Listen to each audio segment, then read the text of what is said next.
With that, I'd like to lead us into the routine matters of Pledge of Allegiance.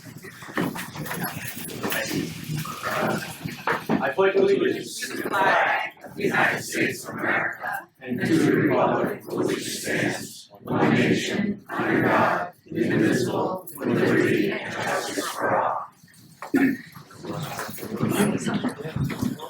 With that, we'll move into fire department regulations, notice of proper exits. So through the chair, we have 2 exits located over here in case of an emergency. We can exit through that and follow the emergency exit signs to the exterior exits. If those are blocked, you can exit through that door over there and again follow the emergency exit signs. Thank you.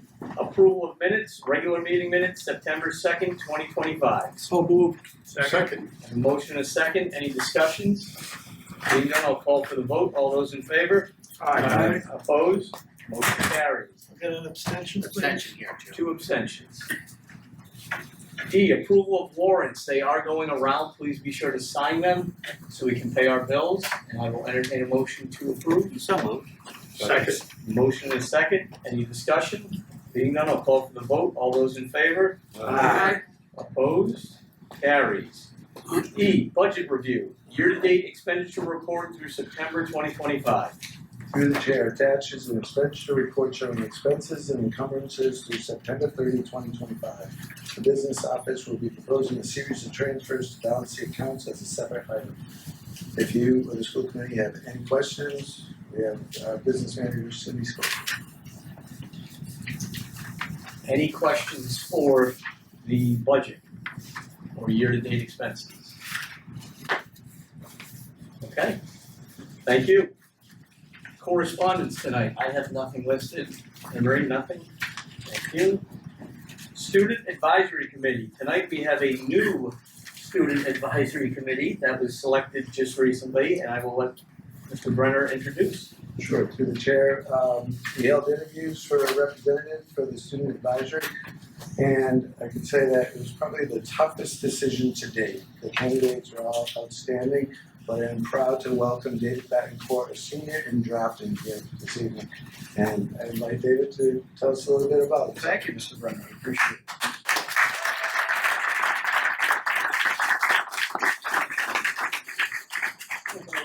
So good evening. My name is David Betancourt. I'm honored to serve as the student representative here for Bay Path Regional Vocational Technical High School. So I'm currently a senior in the drafting shop, as well as president of our student council and many others. I see this role personally as a fantastic opportunity to give voice to the student perspective and to ensure our perspectives as a community are all heard and that they're all accounted for as part of all of our observations regarding the school and its decision making. So this year I am very heavily interested in supporting strong communication between our students and administration and celebrating the positive work here done in our communities.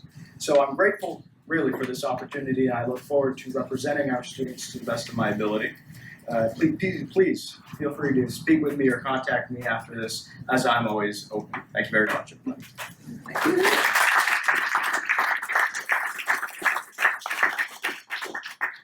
Just to introduce a little bit of ourselves, we're going to look forward to seeing any discussions you bring to the table, any items that are of note for the board to know about, things that are happening around the school, recognitions you'd like to make. Please feel free when it's your turn to speak. As we go through the meeting at the end of the night, I'll give you another chance to actually voice a couple questions or okay? All right, thank you. All right, beautiful, thank you. Tonight, there is no old business, citizen participation. I see some people in the audience. Good evening. I am here today to speak as the newly elected president of the BPTA. Representative for all the members sitting here today, as well as the 100 other members who will be watching and sharing this tomorrow and in the days to come. I have with me today a petition signed by 116 members of Bay Path Unit A and Unit C staff, who stand together to demand that Superintendent Brenner and the school committee abide by Section 1253 of the BPTA contract and pay Lisa Peters, Jeff Gould, Ice Stidlow, Matthew Trena, and Christine Wade the pay they are due for taking on extra teaching duties caused by the long-term absences or vacancies shop and academic classes. We have made copies for all the school committee members that will be passed around. With the petition, we have included 2 letters the union used to be able to write to the superintendent. Letters thanking Mr. LaFleche for his collaboration, cooperation, and collegiate attitude. Unfortunately, these are no longer the type of letters that the union is able to write. The extraordinary increase in staff turnover during Superintendent Brenner's tenure is one contributing factor to the number of staff shortages BayPath has experienced in recent years. This is not a new issue. The BPTA has letters documented as far back as 2018 in which we sought to address the problem with then Superintendent LaFleche. This long-standing and increasingly frequent issue was the motivated factor in negotiating Section 1253 for the current contract. If teaching staff are going to continue to be asked to take on extra classes of missing colleagues, we needed a consistent and fair rate of pay to take on that extra work. This was not to compensate for these teachers' time between the 7:25 and 2:38 contracted time, but rather to act as compensation for the even more hours of extra work after contract time that these teachers will take on by agreeing to teach more classes and more students with even less prep time. For those of you who are not classroom teachers, it might not be obvious that a teacher's workday is not simply the time spent delivering instruction in front of the classroom. For every class period taught, there are hours of administrative work that go into lesson planning, grading, creation of materials, photocopying, answering parent emails, attending guidance, 504, IEP meetings, collaborating with colleagues, cleaning up classrooms, setting up projects, setting up labs, the list goes on and on. It is one reason why the entire American education system is predicated on its teachers doing hours of unpaid work. It is such a fundamental part of how schools run that one of the most radical actions a teachers' union can take, right to rule, is the radical notion that teachers will only work their contractually paid time. Not a minute more, not a minute less. The idea that teachers would only work the time they are paid for is so radical, it brings school systems to a grinding halt.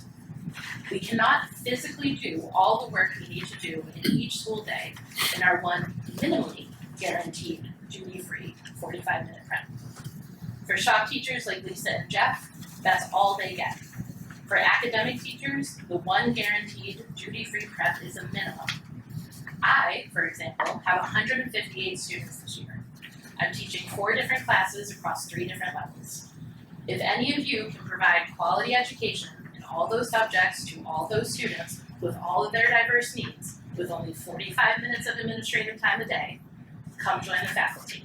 We have many spots open and probably more to come. In the meantime, Section 1253 of the contract is bargained and settled, and yet Superintendent Brenner continues to violate this with denial of pay. He denied this to Lisa and Jeff, despite their covering both the shop and related sides of their classes, because they could not physically be in 2 places at once.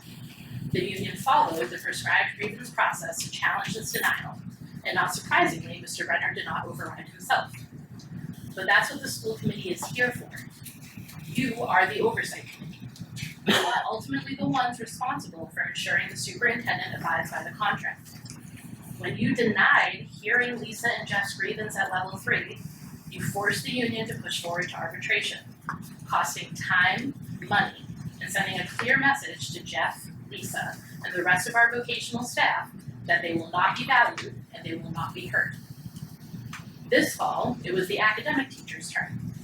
A member of our science department is out on extended leave, and when the district did not procure a long-term sub, Mr. Packard reached out to 3 other teachers and asked if they would be willing to give up their prep time to teach the extra classes.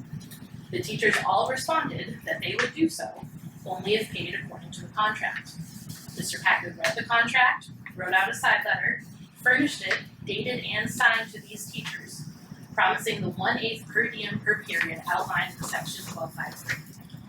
There were many comments of what a relief, we won't have to fight this time, and then Mr. Brenner got involved. In the weeks of meetings that followed, Mr. Brenner repeatedly repudiated the contract, his own principle, and the district's core values. Own it? Mr. Brenner refuses to own the contract he negotiated and refuses to acknowledge the impact his constant violations have on the teaching staff. strive for excellence, Mr. Brenner sends a clear message that he does not appreciate the time and effort it takes our teaching staff to prep and deliver the high quality of education expected here at Dayton. Have an attitude of gratitude. Instead of thanking these teachers for stepping up and filling vacancies across the classes and shops, he insults them repeatedly by attempting to exploit their dedication to the students of the school. Act with integrity. Mr. Brenner's words and actions have not once aligned on this issue. He negotiated a contract, then violated it. He waxes poetics about our teachers in public, and then berates and intimidates them behind closed doors. Be kind. It's not kindness to devalue, demoralize, and demotivate your teaching staff.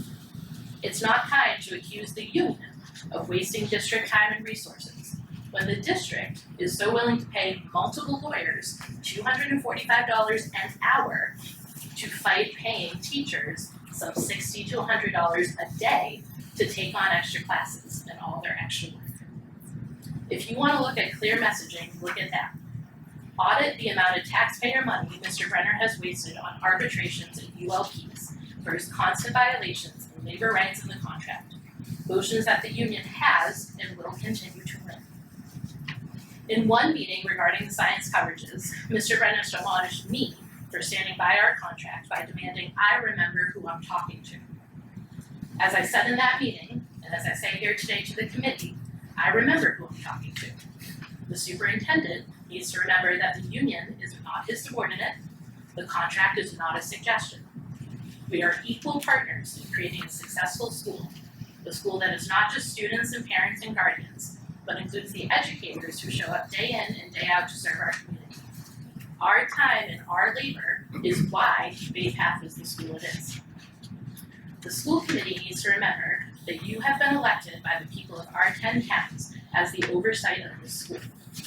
You need to ask to audit the district's legal expenses over the last 5 years and consider where the waste of resources comes from. You need to stand by the contract that you signed, grant a hearing on the level 3 grievance that will be furnished on the science teacher's behalf, and direct superintendent to pay the teachers according to 1253. And you have to show us, those of us who are here today, and the 100+ more that signed this petition, that this is a school that values the input, contributions, and talents of all of its educators, not just a superintendent that seeks to bully and intimidate us behind closed doors. You want evidence of that behavior? Look at the lines of staff who signed professional status instead of their name. Why? Over and over, this is what we've heard over the last 2 weeks. I want to sign, but I'm too close to retirement. I can't lose this job. I want to sign, but I don't want him to close my shop. I want to sign, but I don't want him to reject my request for grad classes. I want to sign, but I don't want him to come after me next. That's the atmosphere that Mr. Brenner has fostered over the last 5 years, and enough is enough. Thank you for your time, your consideration, and your action to protect your teachers and the contract. It is long overdue.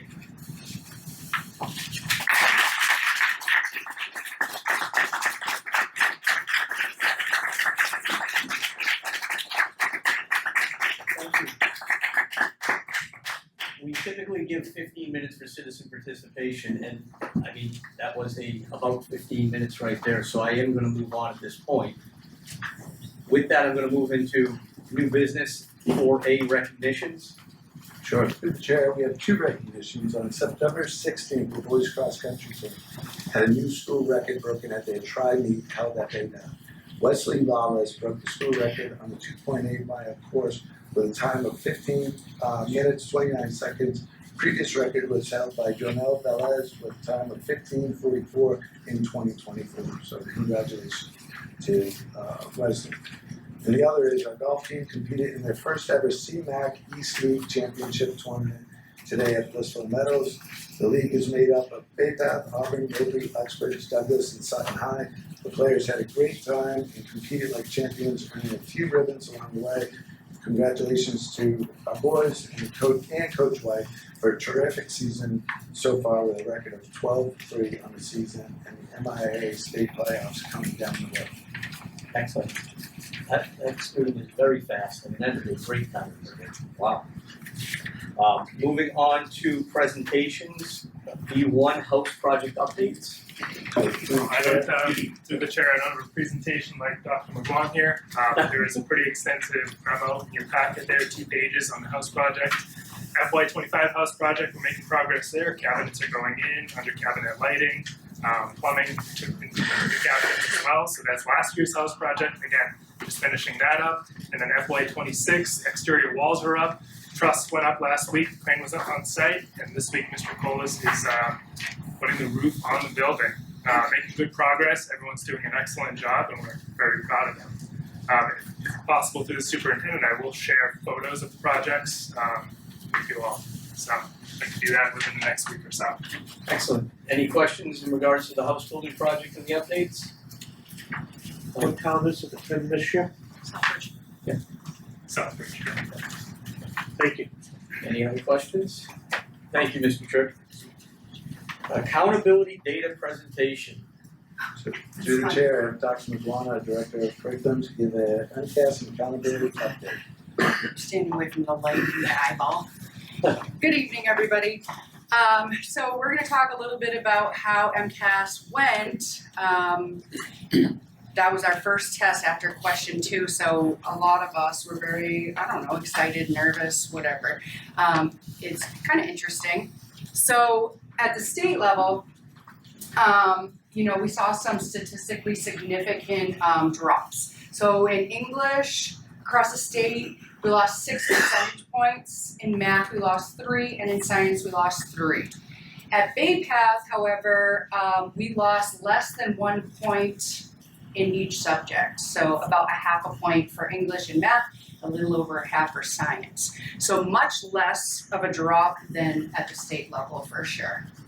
The state, I put in quotation marks, impact on question 2 because the state said they believe that drop is attributed purely to MCAS no longer being a graduation requirement.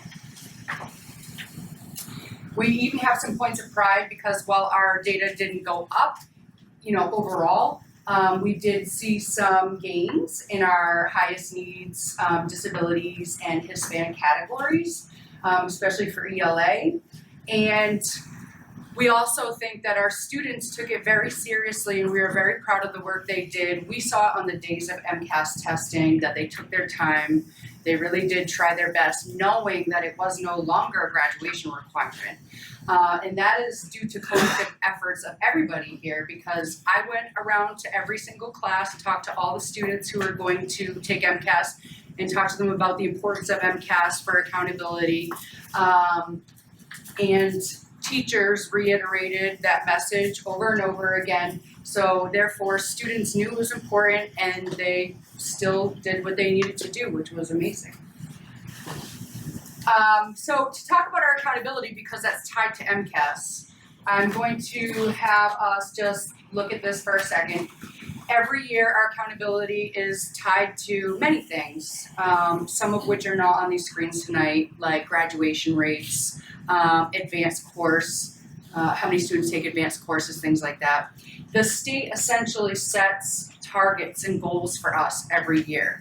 And while they don't necessarily look significant sometimes, the target, for instance, for all students was to go from 502.8 average on English MCAS to 504.9. That is still significant, statistically speaking. And with the state dropping 6 points, I'm not really shocked to see that we didn't meet all of these goals, but it's worth noting that for English, this is English, mathematics, and for science, obviously they want us to get better every year, and we did not meet all of our goals, set by the state. We had no change in some areas, some increases, and even a little bit of decline here or there in different categories.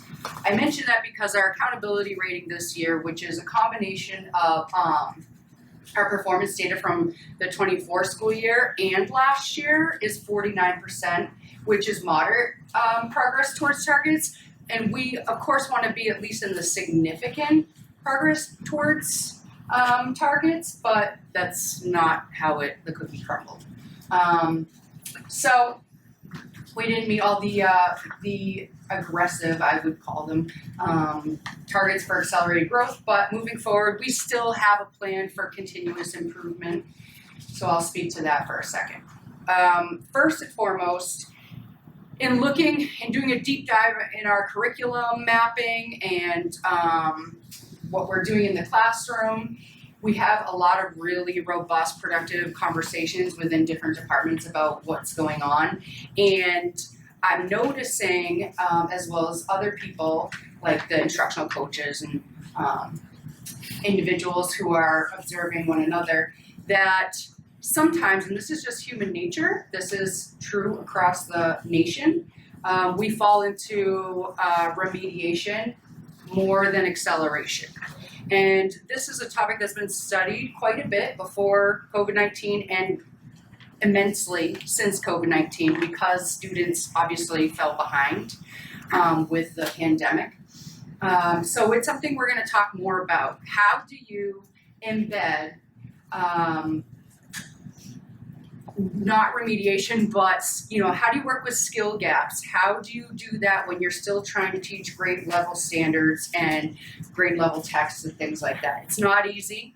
It's a major challenge for anybody. But I believe we can do it, and we have great instructional coaches, we have fantastic teachers, so I think that's a direction that we're going to move into, is having these conversations. And additionally, it's worth noting that we had new frameworks from the state prior to the pandemic, and then we moved in 2019 to a new MCAS, so it's just a year before the pandemic when they moved to the next generation MCAS from Legacy. And so I think it's time to really look at what is the test requiring in the different subjects. I think one thing that they all have in common is that they want students to be able to think about these skills and be able to use these equations and all of that, their communication, in order to deal with real life problems, which requires a lot of thinking and problem solving. And thinking is our other focus this year. We want to continue to hone in on using thinking classroom strategies. The Thinking Classrooms has actually 14 principles that you can follow to get students to be at the center of the learning, doing all the cognitive work. And we're going to be working towards that in all areas. And I think that'll help a little bit when it comes to the test, because what I see sometimes is that students get to a very difficult question. Some of these MCAS questions now are literally an entire page long to get to the question. You have data and different aspects of the context. And by the time you get to the end, you have to be resilient to figure out what they're actually asking and work through all the steps. And so we have to build that resiliency in the classroom, and so that they don't just give up. Because sometimes students, they just see a long question, many steps, and they just simply give up. So we want to obviously build resilient young adults, and we will. Lastly, I also want to mention that DESE was opening up a family portal for MCAS so that parents had access directly to log in and see their students' MCAS scores over time, their growth, and be able to print it and look at it whenever they want. They were supposed to open that portal on October 1st, and they decided to push that off last minute. It was a couple days before they were supposed to open it. They decided not to. They said for the safety, security of the information. So once they've worked out all those details, families will have better access to their information. So once they have opened it, we will of course communicate that with our community, our stakeholders, and make sure everybody has access to that information. And that is it. Wow. Quick, try to be quick. Excellent presentation. Questions? Yes, any questions for Dr. McGuan? Thank you. I have one comment. I did watch on the news, I think it said 18 schools, was it, that actually in the entire state, 351 towns, I don't know how many districts that is, but only 18 schools had a positive growth across the board. That's I right. mean, that's a statewide problem. That has, that's not a KPAT problem. That's not one of our 10 sending town problems. I think a lot of it is attributed to the non-graduation requirement vote that just passed, because parents are even, I'm sure, telling their kids, don't worry, and you're seeing it, you know, so hopefully that gets corrected and we have some other form to hold both the students, everybody accountable that are stakeholders in making these kids good adults. I agree. I really appreciate putting that together. Again, with no other questions, we will move on with. Thank you. Thank you.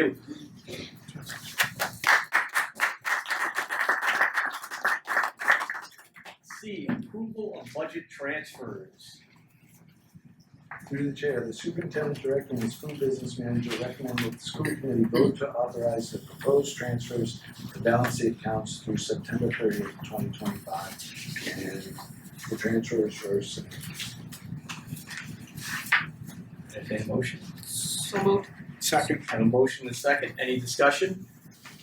Being none, I'll call for the vote. All those in favor? Aye. Opposed? Motion carries.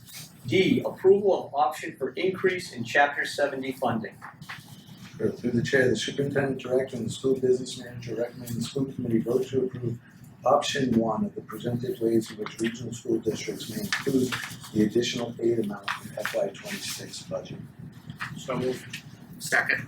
A motion and a second. And where accepting this money is? You want me to read option 1? Yes.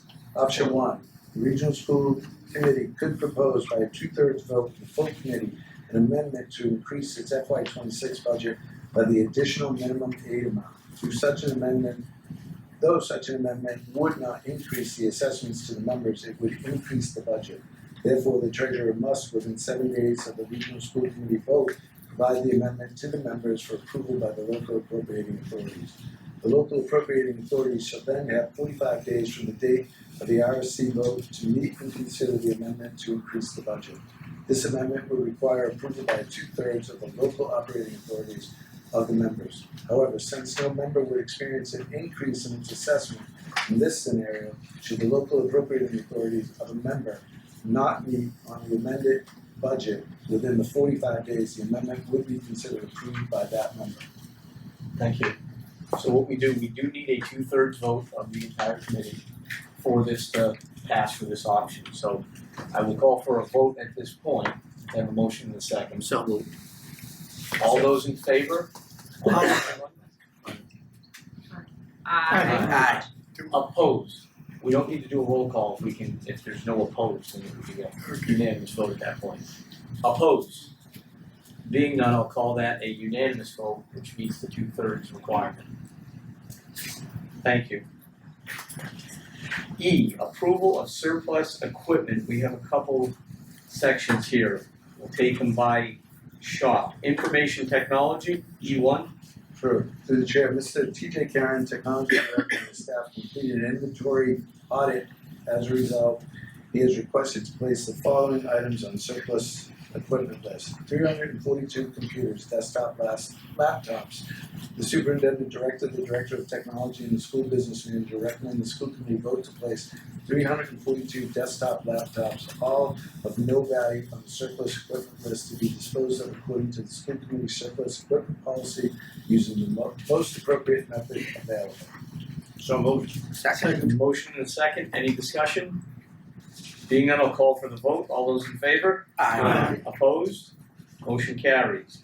E2, Dean. Mr. James Tripp, RVTHS vocational director, received a request from Ms. Peters, being lead instructor, to place the following items on surplus equipment. 1, Fellows Power Shredder, condition value broken, 0. The superintendent director, the vocational director, and the school business manager recommend the school committee vote to place 1, Fellows Power Shredder valued at $0 on the surplus equipment list to be disposed of according to the school committee surplus equipment policy using the most appropriate method available. So moved. Second. Motion and a second. Any discussion? Being none, I'll call for the vote. All those in favor? Aye. Opposed? Motion carries. 3, building property maintenance. Through the chair, Mr. James Tripp, vocational director, received a request from Ross Dominique, BPM lead instructor, to place the following items on the surplus equipment list.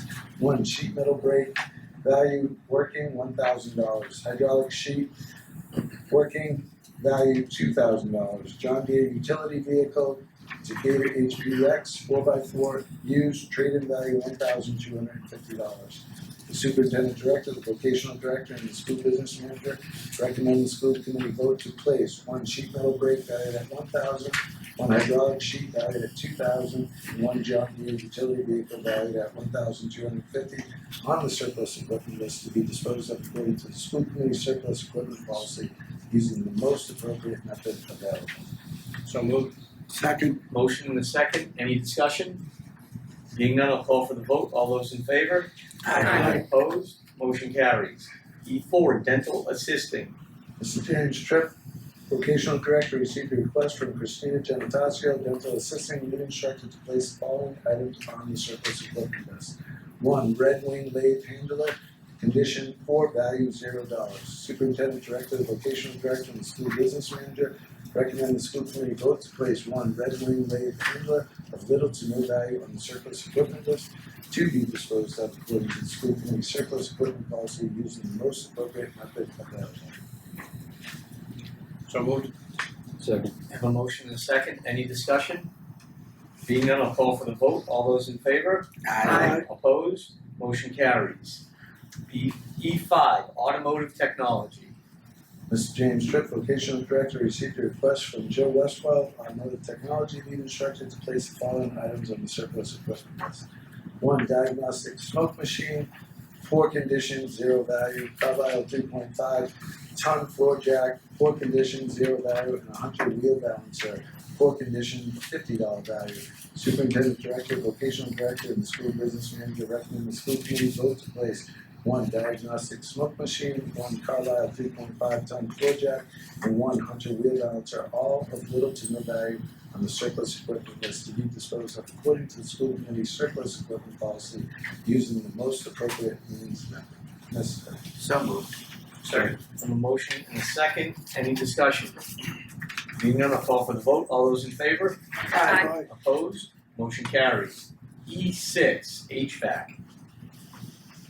Through the chair, Mr. James Tripp, vocational director, received a request from Jeffrey Cool, HVAC instructor, to place the following items on the surplus equipment list. One, flow hood, unrepairable, 0 value. 2 vacuum pumps, unrepairable, 0 value. And 1 recovery machine, unrepairable, 0 value.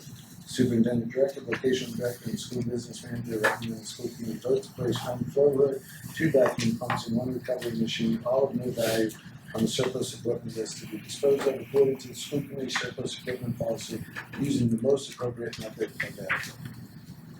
So moved. Second. Have a motion and a second, any discussion? Being none, I'll call for the vote, all those in favor? Opposed? Motion carries. 4F, approval of policy manual. Through the chair, policy subcommittee and the superintendent director recommend the school committee vote to adopt the full policy manual as presented. So moved. Second. I have a motion and a second. Before we go to a vote, there will be some discussion, but seeing how much the policy subcommittee, and Pete, that was what you chaired. It was a lot of work, a lot of nights. Before we go dissecting through this, we've seen some questions come around from some members of the committee. I just want to tell you, that was great work, long overdue. At first I wasn't even for it because I remember when we did it the last time. But seeing some of the changes, what you guys did, I really want to thank you for the amount of work you guys put in there. And that's every one of the members that was on that committee, even without it. With that, I will open it up for any questions or comments for the policy manual. I'd like to add that Tracy Novak, who coordinated the policy updating with us, did a tremendous job and worked with the policy subcommittee very diligently, and want to thank her for her input. Excellent. Excellent. Any other comments or questions? Thank you. Yeah, that was a lot of work, and I think a couple of years ago it was discussed about doing it, and it just never materialized, and the committee did a great job doing that. And I think it's important that we look at that really close, even though they looked at it close, so that we understand the policy manual, because we're the ones that are supposed to come up with policies and so forth. So, there are a couple things that I was concerned about, and I'm sure I could probably get some answers why. And I think I was the one that had sent Mr. Brenner a couple questions, he answered them, and I appreciate the responses that he gave. But I was looking through more of it last night, watching the game, and there's a couple other questions that I had. One concerned the field trips, out-of-state field trips. We've talked about this before, and the reason I question it is because we can send a busload of kids up to Lawrence, and not with school committee approval, but we can't send a busload of students to a field trip in like Woodstock, Connecticut. I'm not sure what the reason is for that behind why that has to be that way, but I'd like to hear what it is. I mean, the policy was set, so we just went through the existing policy on it. I don't know the history of the policies on that, you know, but traveling out of state, you know, I think just carries different state rules, you know, I'm not sure. Could be And insurance purposes. Insurance purposes Yes. is what I'm thinking with the different regulations. As Yeah. well as the busing equipment has to meet federal DOT requirements, which differ from state requirements.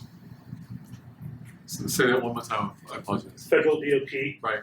has certain criteria on the buses or the equipment that's gonna be transporting the students. Yeah. Is a little higher than the in-state ones. So when it goes interstate lines, you're saying? Because, yeah, it's basically another sticker. But do we do that though? Exactly. So it's an empty sticker. But do we have that? I mean, if we send kids out of state with our approval, do we go and get a sticker for that vehicle to do It that? should. So a lot of what he's, if I understand, because I deal with that in business that I do now, it's when you cross state lines, you have to pay an interstate fuels tax. So I'm sure our bus companies have that. If we're transporting by our buses, we may be exempt from it when they're, I don't know the regulations there, but that's a lot of what it is when you're crossing those invisible lines that are determined to be states. So, In a lot of, as Jeff said, the insurance. and we can definitely check into that. I mean, it's been, I just, Yeah. it doesn't make a lot of sense as to why we have, as a committee, we have to approve the trip that's 10 minutes over the line, but we don't have to approve the trip that's 2 it, hours up the road. 45 minutes away, yep, understood. We can follow back with that. And I thought we had talked about that prior to this policy review, so I was hoping that maybe we had come up with discussion with Tracy and come up with a reason why we didn't. And again, not being in those meetings, Don, Tracy may have said that this is a very similar policy to other districts that may have on their policy manual or not. I, again, wasn't at the meetings, that would be a question for them, so it's definitely something we can circle back on. So we'll make a note. Yeah, through the chair, I can say that having, you know, our field rep had the advice of all other policies in the state of Massachusetts as they oversee and recommend policies to the school committees from the Mass Association of School Committees. We can look at our insurance carrier, because we just went out to bid on that as well. But there's a lot of insurance, you know, requirements in the riders, you know, that were covered under Mass for the insurance policies, but going outside the state in New Hampshire and Rhode Island and Connecticut have different, you know, different aspects to our liability on that, and I would cover it outside. So I'm sure, no, I don't know of any special inspection stickers from New Hampshire or Rhode Island, Connecticut on buses on that. I think it would have more to do with our insurance riders and the protections. Through the chair, also it's pretty standard, that any state, I've worked in Connecticut and Massachusetts, that you have to get permission by school if you go out of state. But we can talk with, Cabot, our insurance carrier, as well as First Student, to make sure that we're in alignment with everybody, with the other schools. But that is pretty standard operating procedures for that to happen. Okay. Additional questions? Another question, yeah. I was concerned about this one. And again, it's if you know, no member of a school committee in any town shall be eligible for a position of a teacher or superintendent of our school. So in other words, I'll use an example. I think Mr. Scobie was the school committee rep in Auburn, and so that meant we couldn't hire him if this policy was in effect to be the masonry instructor if he was the school committee member before he came to Baytown. Now, what happens if he is a masonry instructor and then he goes out and gets on the school committee from Auburn? So again, I'm not, it must be a policy somewhere, but it was redlined in this one. So it came from someplace. outside of the original policy. What's the policy? The one, email that- Yeah, I don't have it. What's the policy number? yeah, what's the policy Oh, number? What section? I can find it. Section B.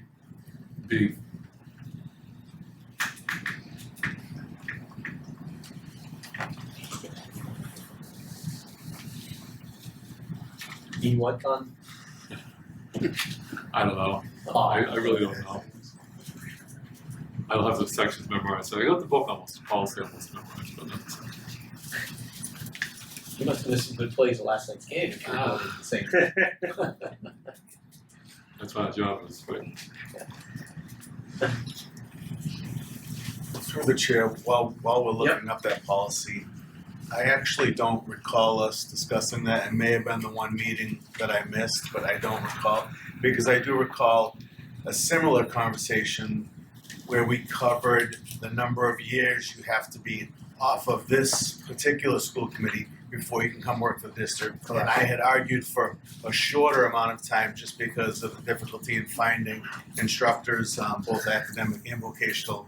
Nowadays, I thought that it was silly that we had, I think it was a 5-year span, 3 years. 3 years, and Yeah. it's down to 1 now. I thought it should have been a little bit shorter. It's not like we're getting on this committee so that we can be hired as an instructor. And just the I think, Judge, that falls under the state ethics requirements. It's a state statute, similar to being on the select board, getting a position with a municipality, Yeah. and even the municipality that you're coming from, be it Auburn or Town of Rutland, or any other municipality, there's a restriction under the state ethics It's a cool statute. through the Yeah. chair, Yeah. that's quite possible, but worth looking into to get the exact Yeah. number. But I still don't think that carries over for the piece that we're talking about. Right, I'm waiting for the Yeah, policy. which we're still update, waiting and that's that. And again, through the chair, all of these items could be noted, could be researched, and we could certainly put these on the agenda for Absolutely, I'm trying policy meetings. to get this one answered here, and then we'll get further along, see what we can get for any high-level questions. If there's anything that we can adopt as a whole and then go back to others, I think that would be the prudent thing to do, because again, to take all the hard work that policy subcommittee did, and in reading a lot of them, it was more of just, I don't wanna call them simple updates, but housekeeping, general updates, getting with the times, things that had gone by the wayside and should have been checked sooner than what they were. So again, for the few that we may question, there are a lot there in that we should be able to get adopted tonight. So if that, Yeah, I was just looking at a lot of the reds, the new red that's stuff. how I reviewed it as well. That's not what was crossed off, but Yep. the new stuff. And, Yep. So while he's looking up that, Yep. so all these changes, like the dress code and all the other things, are they going to update the student handbook and the faculty manual and everything else? Will those get updated with the same criteria, with the same The next language? review will be to see that everything aligns with the policy. The policy is the governing factor, and then everything that falls off of that will be updated. Yeah, so basically the housekeeping starts here and then it just continues to flow to the others. There it is. That's a good one. Our policy. Oh, yeah, but we have to follow the same law. Yeah, we do. Yeah, I was just trying to. Any other 7 questions while pages in Kyle is section- looking that may not be 7 pages in section B's. super specific that we can't find quickly? Any? Okay. Don, do you have any other after that? Okay. Through the chair, Yeah. just one question. How do we proceed from here? Are we looking to take a vote on the entire policy package My and preference, then go back? yeah, my preference, again, the motion is to approve the policy manual as a whole. That is the motion in front of us right now. If there is something that needs to be adjusted from there, we can accept an amendment to that motion and then vote accordingly. If not, the vote that will be asked for, unless that happens, is an approval of the revised policy manual as a whole. So, Chair. Okay. Yep. I'd like to make a motion to accept it, subject to those two items being investigated before it's finalized and brought back to the school committee for a final vote. so you're looking to make an amendment? Friendly amendment, yeah. Okay, I think I made the motion, I can't remember. Yeah, you made a motion. So I'll accept, so one more time, Mike. Was looking to make the amendment to approve the policy manual as you folks have presented, subject to further investigation on those two items being held until such time we get clarification, and then we can bring it back and vote on it and move forward with the appropriate adjustments as needed based on state law or other regulatory requirements that are out there. So basically, it would be just that, we would accept the policy manual as a whole, with the exception of an answer for this question here, the Out-of-state travel. out-of-state travel. As So I- Ron presented. I accept that as a friendly amendment, so move it. Through the chair, just for clarification, so to go back through the policy committee again, maybe start a little earlier at the next meeting and then to the full committee. I think that would be the wisest way I would present it as well, George. Yeah, just if we're gonna meet at 7, you guys meet at 6, and again, I think that's the wisest thing to do. And for then, we will have all the clarifications we should need on those 2 items. Any other questions? We do have a revised amendment on the floor to accept the policy manual as a whole, with the exception of out-of-state travel and a clarification on the Cool off period. hiring. Yeah, thank you. The cooling off period. Any other questions? Okay, if that is the case, I can call for a vote. All those in favor of accepting the policy manual as amended? Opposed? Carries. Okay, thank you. So with that, if you can follow up with that, we'll schedule a policy meeting for next month. At 6 or 6:30 work with Mr. Sure, and that'll work out very well. Moving on, 4G, acceptance of superintendent director's FY26 goals. Through the chair, I submit my goals and I can answer any questions. I just want to preface it that it's a different format this year. We asked our staff and we asked our administrative team to use SMART goals. So this year's goals are following format, walk to walk, talk to talk. So all 4 goals are submitted in a SMART goal format. So they're specific, they're measurable, they're achievable, they're relevant, and they're time bound on that. So prepared to answer any questions on the 4 goals. And as we talk on your evaluation form, They will be identified, so on the form that you use to rate me and evaluate me, they'll be identified in the standards with the respective focus indicators on that, but these are just the goals. so the format we received is the same format that seems to be moving and gaining traction everywhere else, especially in the schools. So I think that was we talked about it quickly, Tyler and I, during the, this past month, about making it so that it was a streamlined approach. If he's reviewing goals in that manner here, it's almost wise that he produces his goals in the same way for that very reason. So it will have to adjust to the state form that we use for evaluations, but again, from a streamlined standpoint, it just made the most sense. So they'll directly align with the standards in the state evaluation system for operations management, for student learning goals, for school improvement, and for school culture. And I know we got these a little later today. Are there any questions that there may be with them? Sorry, I didn't get it. And so I feel that it's and they did come out late, and I'm not sure how many of us really read them tonight before the meeting. So I'm gonna probably recommend that we put it off until next month. And I hate to do that because we're putting it off another month, but I really want to read the goals, and I think all of us should look at them. And like I said, it came late, and now it That's a came late. motion, I'll second that. Okay, can I make that into a motion then? Thank you. Absolutely, maybe no motion. Okay, I'd like to hold off on the review of Mr. Brenner's goals until next month's meeting. And I have a second, George, you said? Okay, any discussion with holding them off? And again, basically be a table. We'll view it as old business at that point. It'll go on the next month's agenda. If there is no other discussion, I'll call for a vote on that. All those in favor of tabling the goals? Aye. Opposed? Motion carries. Okay. Thank you. C, information and proposals report from the superintendent director. Sure, so I submitted a written report, I'm prepared to answer any questions on that. We'll get to that in comments.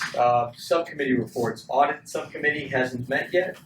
I know I've read, you have something to say on the audit? No? What? Anything to say on the audit? Just as the auditors were here last week, we've been working with them, it's continuing work right now, so, so far so good, so once I get the report, we'll be able to share it. Thank you. Budget subcommittee has not met yet. Okay. Building and ground subcommittee, nothing to meet with yet. Negotiation subcommittee, Mr. Grenier. Our next meeting with the paraprofessionals is October 22nd, and we're looking to put together 2 more meetings for a total of 3. Thank you. Policy subcommittee, Pete. I wanna thank the entire subcommittee for all their work and attendance by putting this long overdue policy update and addition of whatever was needed. Other than that, thank the school committee for voting which policies they've approved. Thank you. Again, really thank you for the amount of work everyone on that subcommittee did. Again, As a member of the subcommittee, it's a living document.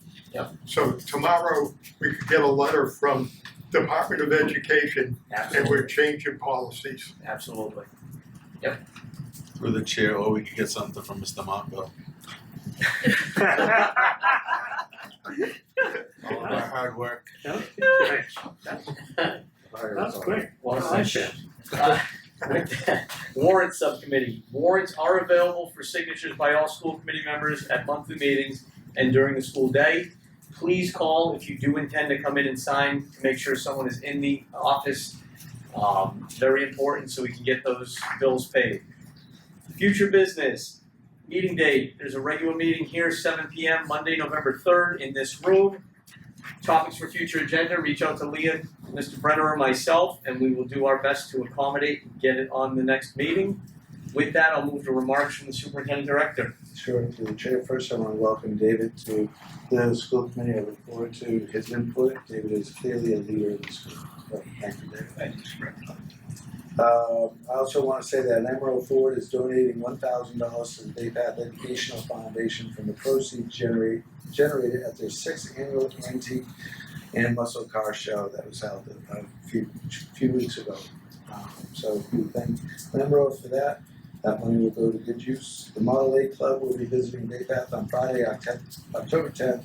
10 classic cars will be on display. I want to thank former school committee member Joe Becker.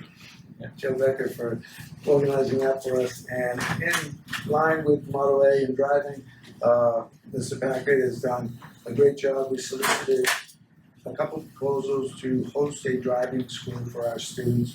That is part of the strategic plan as well as the input from our students in the survey that we offer a driving school here.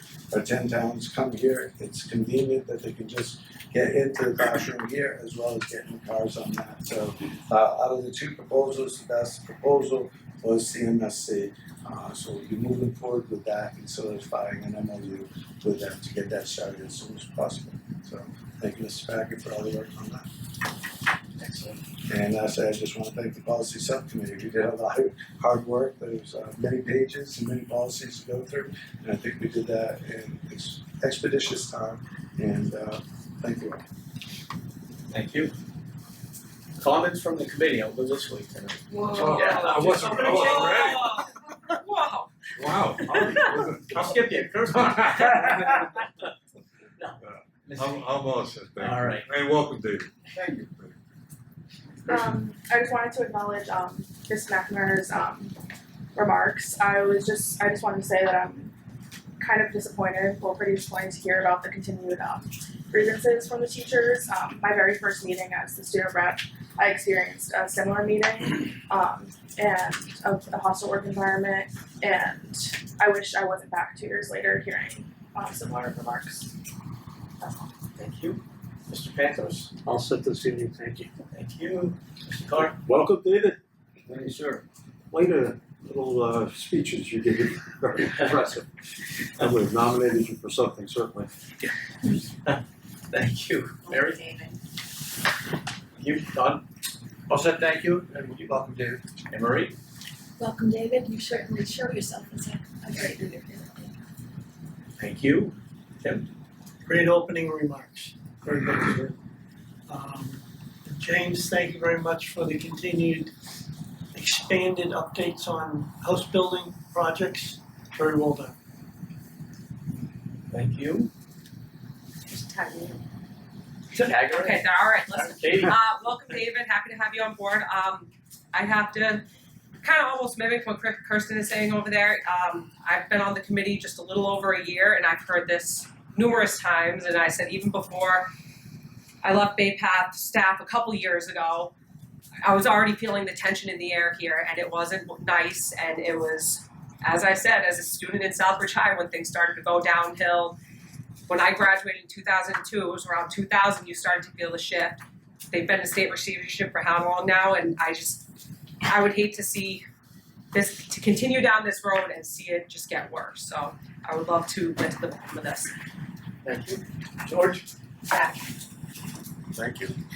Yeah, I would just reinforce that as well. It's getting old. It's sad. I just wish there was a way that we could pull this together, really. And I know we've tried a couple of different things, but I just think it's past time. I mean, we need to figure something out.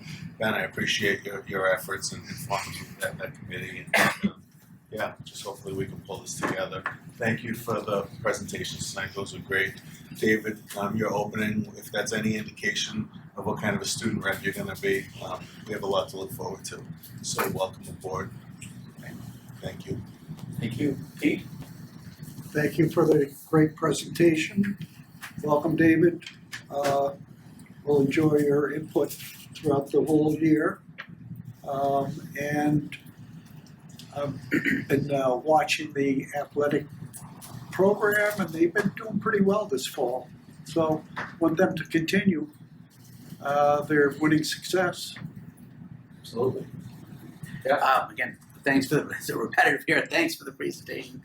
And David, welcome. I see maybe a future in politics for you. I'm not sure if that's a good or a bad thing. I'll let you take that one. Think about it. But, Thank you. Don?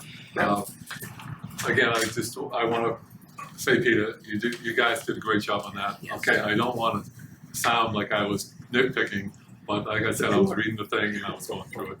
I was trying to reference something that was said at one of the previous school committee meetings, and I noticed that the August and September meetings weren't up online. I was just wondering if they can be put up online for people to see. And congratulations, and the draft department seems to send quite a few students to us.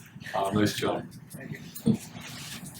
Bob? Last but not least, I understand the teacher's concern for the prep times. Question I would have is, when were the signatures collected? Before and after school, or during prep time? The printing of the material, was that after school or before school, or during prep time? They're just thoughts. Thank you. And as a former teacher, taught the public school system for 10 years. Thank you. Again, welcome. I mean, the presentation tonight, Dr. McGuan, and I can see her, I think she escaped. She did a great presentation, so let her. That was well worth it. There's a lot to digest there. Everybody, thank you. The student with his running time, I'm just amazed at that still, because I mean, it's impressive to see how fast some people actually are. With that, tonight we have to move into an executive session. I'm going to ask that I entertain a motion to move into executive session for the purpose of MGL Chapter 30A, Section 21A3, to discuss strategy with respect to collective bargaining or litigation if an open meeting may have a detrimental effect on the bargaining or litigating position of the public body, and to reconvene in open session only for adjournment. So moved. Second. I have a motion and a second. With that, I have to call for a roll call vote.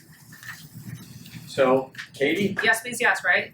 Yes means yes. Okay. Al Beeland absent, Jim Caldwell absent, Richard Clark, Yes.